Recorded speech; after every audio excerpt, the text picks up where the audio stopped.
Hey everybody, Jonathan Doyle with you once again. Welcome, my friend, to the daily podcast. It is good to have you on board. What a privilege it is. You are going to bless me with the gift of your time. I better do a good job, right? No pressure on me. But I want to make sure that I give you something useful. As we always say, you don't need a vast panoply, plethora of ideas and strategies and systems to change your life. So often we can get bogged down in this idea that we have to find this vast, complex meta system to change every corner of our lives. No, friends, as we always say, all we need is one good idea that we're actually prepared to use. It doesn't matter what we know. What we know in life actually doesn't truly matter. What matters is what we do with what we know. What we learn, how we use it, whether we deploy it in effective ways that bless ourselves and other people. You can know everything. You can know every system, strategy, book, insight, psychological, spiritual principle. But if you do not deploy them and put them to work, they are nothing. They are not particularly useful. It's like having the world's most beautiful library, but the door is locked. You never go in and use the knowledge and put it to use. So we are going to do that today. Please make sure you've subscribed. Hit that subscribe button. It's a great blessing to me if you could do that. And what else? Hit the subscribe button and go check out the show notes if you want to get a free copy of my book. If you'd like to book me to speak, it's in the show notes. Go check that out to find out more. Now, today we're going to talk about a really challenging topic. It's something I've been alluding to in episodes on and off, I guess, for the last year or so. It's this idea that the thought processes flowing through our brains on a daily basis, I think we need to have a bit of a, what do you call it, a come to Jesus moment. We need to have one of those moments where we begin to rethink our relationship with our own thought processes.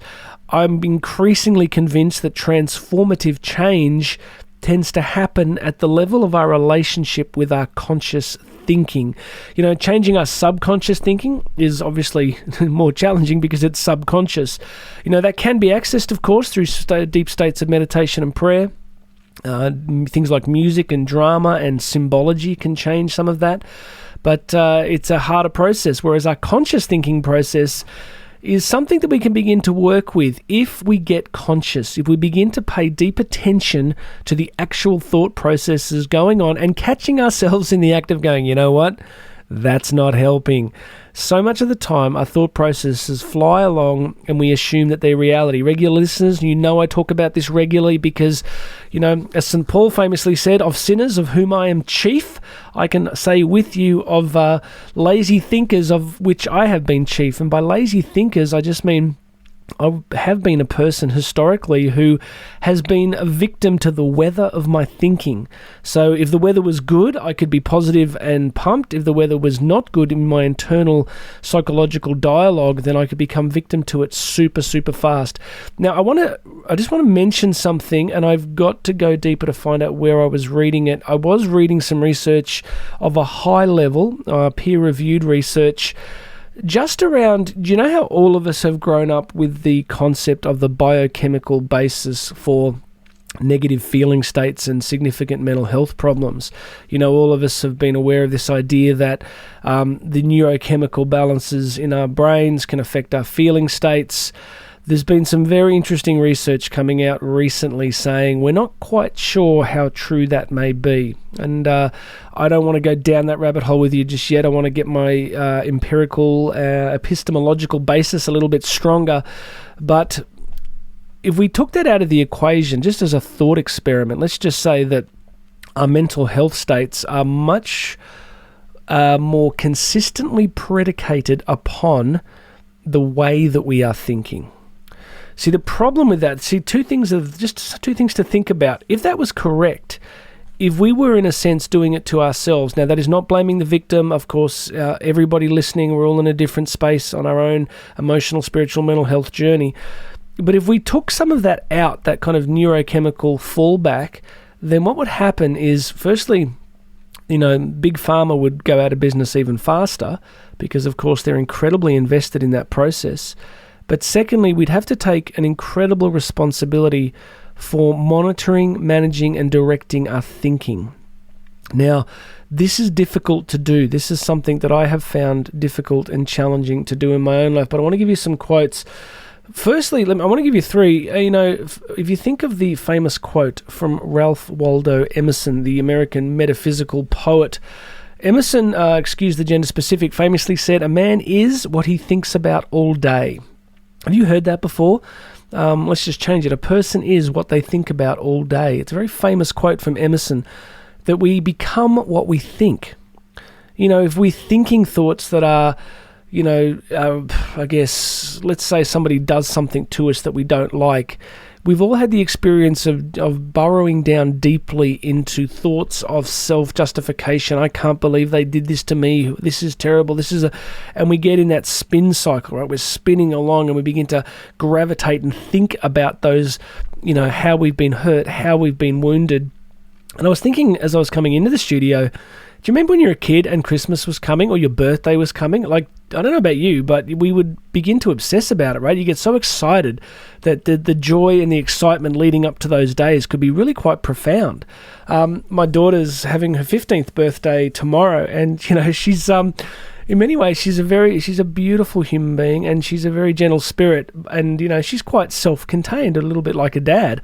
But then the last few days and weeks, she's been really talking about her birthday and how excited she is, and you can see that her thinking process, her thought process, is targeting a positive feeling state about something that's meaningful to her, right? So you begin to see that we are making choices about how we think and what we choose to focus upon.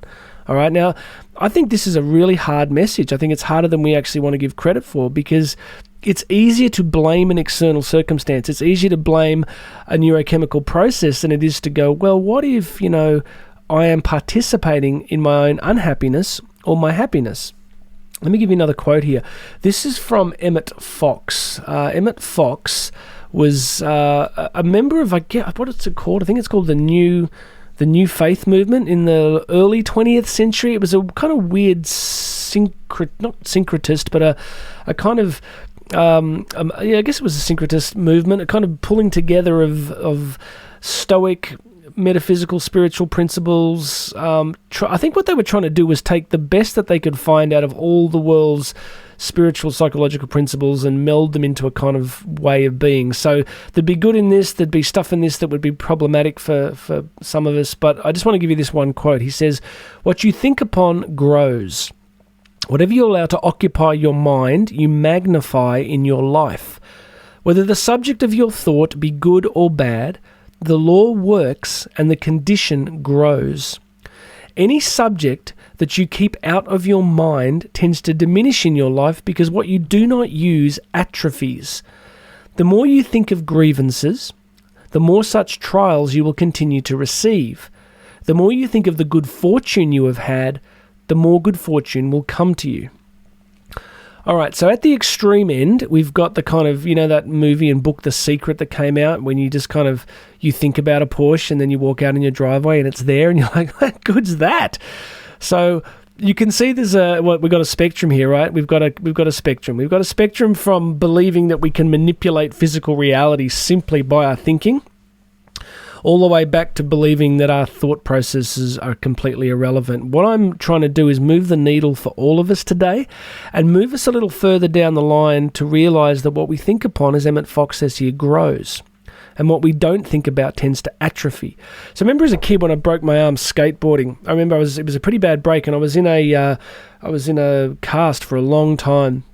And I remember when I finally came out of the cast, the atrophy that had taken place, the muscle system hadn't been used and it had kind of withered away, and I had to do a lot of work to get it back. So I like this principle from Emmett Fox here that, that if we're not thinking about particular things, if we're not dwelling on who's upset us, if we're not dwelling upon what's wrong with the world, then it begins to diminish in our lives. Now, I want to qualify this by saying, I'm not saying if you've experienced abuse or trauma that you just, don't think about that. I'm completely a big advocate for saying we need to process deep pain in life. We need to do that work. We might need psychological, spiritual counseling, whatever we need to work through the wounds and the pains of life.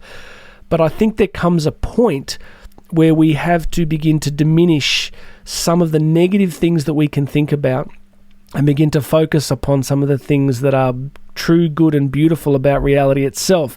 If you focus upon the negative in the world at the moment, well, the first thing is you're not going to run out of material, right? You're not going to run out of material. You can find something in the world right now to be, either terrified about or angry about or upset about, and you can see it tearing apart the social fabric at the moment, politically, socially, in many parts of the world. But what if we can begin to think about other things, think about things that are more beneficial to us, that are more beneficial to others. The last quote I'll give you comes from the good book itself, from Philippians 4, chapter 8, where, St. Paul finally says, "Finally, brothers and sisters, whatever is true, whatever is noble, whatever is right, whatever is pure, whatever is lovely, whatever is admirable, if anything is excellent or praiseworthy, think about such things." So right at the birth of the early Christian church, you see this process by which there's an encouragement to, hey, direct your thinking. Think about these specific things. Don't think necessarily about the wickedness and evil of the Roman Empire that's trying to kill you. If you think about that, you'll become full of fear. You'll become, angry and bitter. And he said, think about beautiful things. Think about pure things. Think about noble things. Think about things that are true. So there's this direct exhortation to direct our thinking. So, all right, let's wrap this up. Here is, I guess, what I keep trying to teach everybody is step one is consciousness. Step one is to become increasingly conscious of what is going on in your thinking process. If you're struggling with depression, I'm not telling you anything you don't know, because I've been there with you. I've experienced depression in life. I've experienced anxiety in life. And it's just, those negative states, it's like this weather comes in and we make agreements in a sense. We agree with the thinking, like life's never going to get any better. No one really cares about me. Things are going to get worse. It's never going to change. And that internal dialogue, I guess this is the nature of CBT, right? Cognitive behavior therapy is like beginning to capture the thought, notice the thought, direct the thought, and begin to genuinely think differently. Now, concentrate. This is work. This is work. This is not a nice feel-good idea. This is not an Oprah Winfrey Instagram meme. It is like, you got to work at this. So as I go through my day today, I have to work at this. I have to notice. I have to work at it. I have to even pay attention to things like maybe I'm just tired. There's a physiological thing going on here in a sense, right? We get tired sometimes. We need to notice that we're in a fatigued state. We need to rest. We need to eat well. We need to look after ourselves. We need to get the exercise we need. Put those pieces in place as well.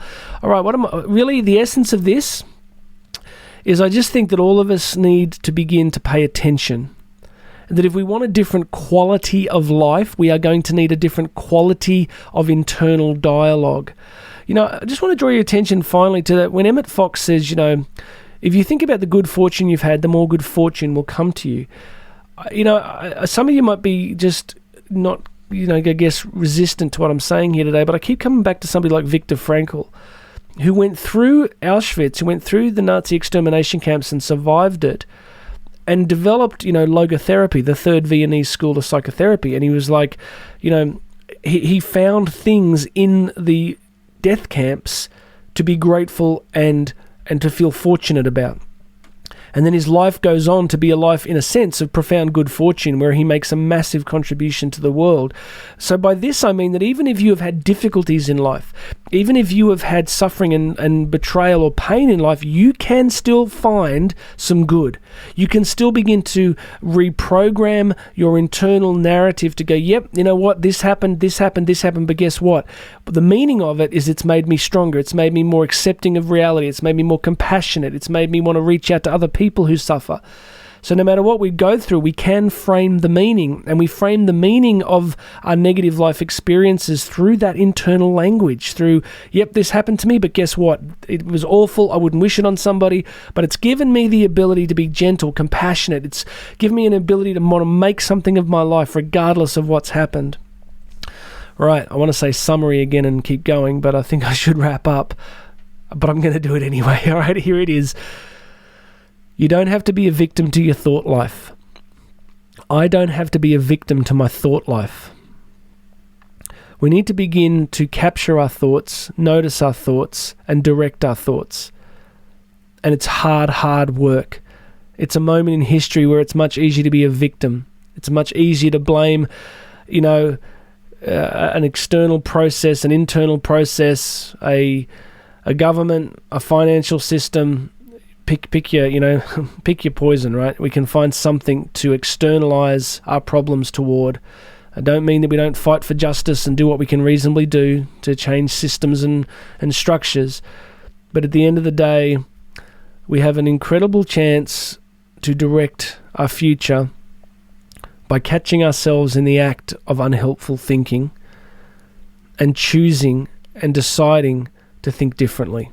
Friends, this has been the journey of my life. This has been the battle of my life to do this, to actually do this work. I'm going to be doing it today. So if you get off this podcast and you're like, oh, that's a nice idea, come and join me. Come and join me in the actual work. Because if you can do this, you will change. You will not necessarily massively change overnight, but you will change. You go, I don't have to think this. I don't have to think this about this person. I don't have to think they always do this. I can choose how I think. I can choose. I can choose. I can choose.